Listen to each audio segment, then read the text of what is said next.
د پیغمبر صلی الله علیه وسلم نه چا تپوس وکړو چې یا رسول الله کومه دعا الله ډېره ښه قبلوي؟ وی جوف اللیل الاخر، د شپې په دې اخرنۍ درې میسه کې چې کومه دعا وغوښتی شي د الله قبلوي. یو سړی اوږدوي نو څه دعا به وکړي؟ د شپې ته دعا وغواړه الله یې قبلوي په دې اخرنۍ برخه کې. پیغمبر صلی الله علیه وسلم وایي زه نه یم. ودبر الصلوات المكتوبات، او د فرض منځ نه بعد چې کومې دعاګانې د الله قبلوي. امام ترمذي دا حدیث راوړی. د فرض منځ نه بعد کومې دعاګانې دي؟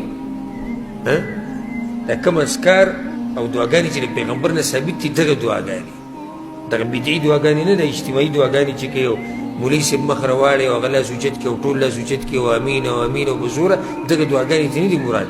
دلته مراد کومې دعاګانې دي؟ هغه چې حدیثونو کې راغلي چې د منځ نه بعد به دا ذکر وایي، دا دعا به وایي، دا به وایي، دا به وایي، دا دعاګانې الله قبلوي. نو د یو خو د شپې د اخرنۍ حصې اهتمام کوه، دعا پکې ښه قبلیږي. او دویم د منځ نه بعد چې کوم اذکار او دعاګانې دي فرض منځ نه بعد، هغه دعاګانې او اذکار چې د پیغمبر صلی الله علیه وسلم نه ثابت دي د هغې اهتمام کوه، الله یې قبلوي.